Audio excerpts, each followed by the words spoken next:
Robert, My Father, written and read by Sheridan Morley, abridged for audio by Ian Wood. Chapter 1. Folkestone Follies. One morning, early in 1963, the classical guitarist and lutenist Julian Bream answered a knock on his front door to find my father, whom he had never met, and an entire BBC television crew standing on his threshold. "I am Robert Morley," the unexpected guest announced proudly as the cameras turned, "and I have come home at last." In a way, of course, it was true. Robert had been born on the 26th of May, 1908, at a house in Semley in Wiltshire, which was later to become the home of the Bream family. At the time of its occupation by the Morleys, Robert's father, the Major, had decided, albeit briefly, upon a career as a gentleman farmer. The Major was a man of many careers, mostly disastrous. A compulsive gambler, he lived a life of regular crisis and constant financial adventure, bequeathing to his only son a passion for roulette and the rare ability, duly inherited by my brother, but not by me, to live on the financial edge without serious loss of sleep or nerve. The Major had been born in the late 1870s, educated at Wellington College, and become an officer in the 4th Royal Irish Dragoon Guards. The army appealed to him, and indeed he returned to it after early retirement to fight the Boer War. Civilian life was, however, more of a problem. In uniform, serving as he once did on the military staff of the then Viceroy of India, it had been possible to maintain the champagne life on a beer income, which the Major always considered to be his birthright. When there was no war to fight or uniform to wear, he variously found employment as a cafe proprietor, nightclub impresario, club secretary, farmer, and the creative organizer of a revolutionary Send for Poems by Post scheme, none of which could be said to have made his fortune. Robert's sister and only sibling Margaret had been born a year before him to the Major, and poor Daisy, as my paternal grandmother was always known. There was a curious air of frailty and faint illness always about poor Daisy, as though life with the Major had been just too much to bear with any sustained energy. Poor Daisy was in fact Gertrude Emily Fass, born in 1882, the 5th of 10 children of a wealthy German adventurer who had made his fortune in South Africa and then brought his large family home to make suitable marriages.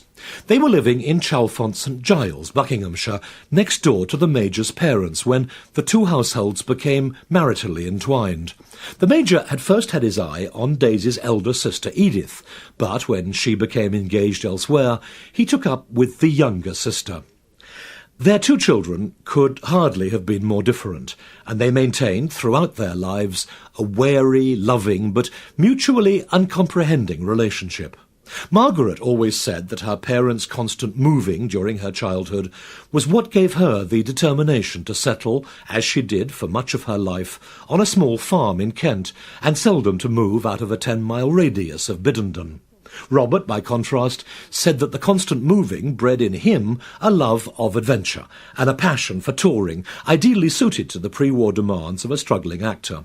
Both children were stubborn, loyal, and utterly unable to understand what motivated the other. He could never understand Kent, just as she could never understand Shaftesbury Avenue.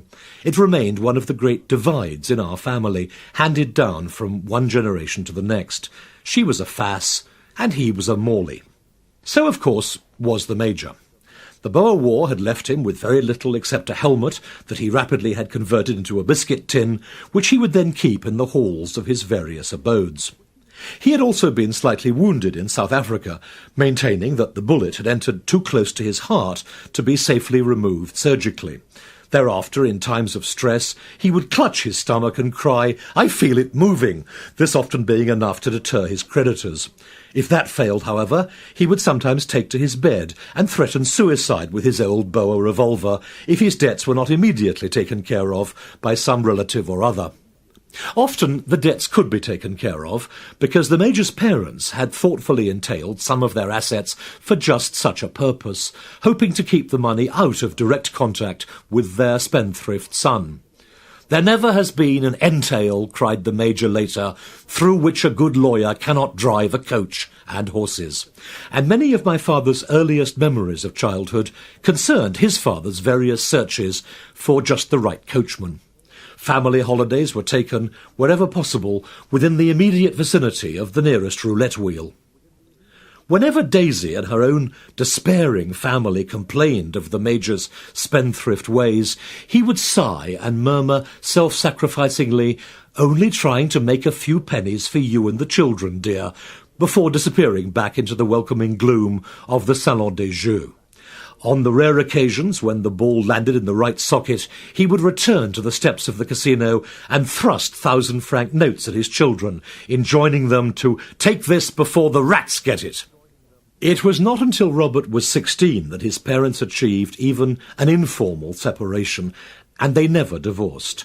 But the Major was as temperamentally unsuited to marriage as he was to any fixed address, and as a result Robert's childhood was spent on the move between Folkestone, South Kensington in London, and the Fass family home in Chalfont St Giles, to which last they would repair when the Major's fortunes had sunk below the level of any possible rent.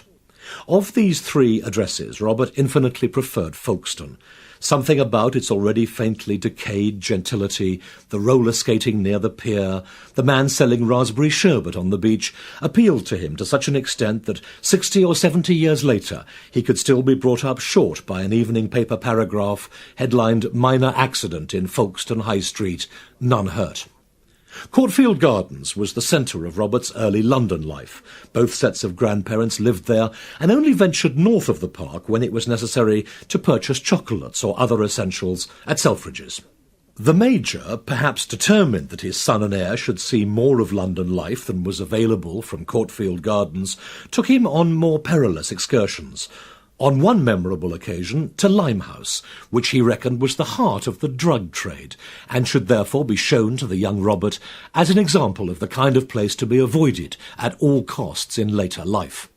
Father and son entered a small Chinese grocery, which the Major had discerned as an ill-disguised opium den. It was July. "Got any snow, mother?" asked the Major in what he took to be the colloquial language of Limehouse opium traders circa 1915. "Snow?" responded the lady behind the counter. "You'd need to come back in December for that."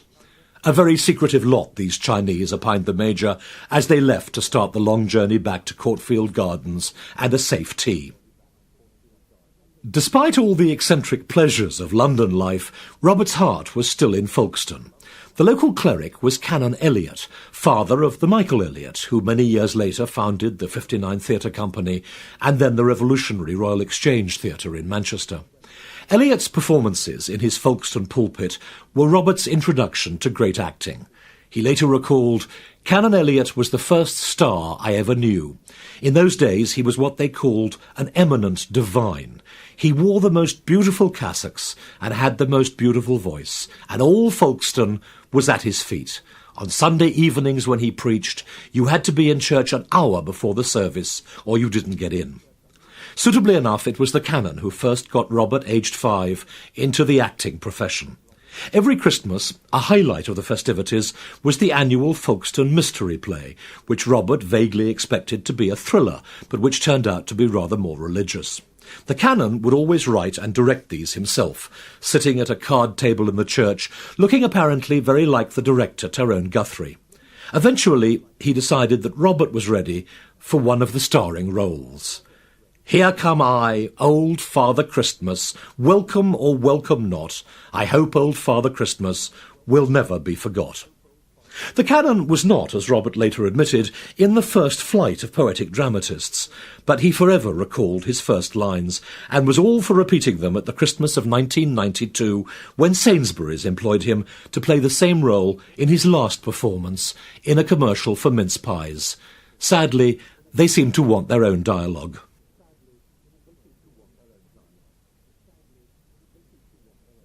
Chapter 2. The Message of Art.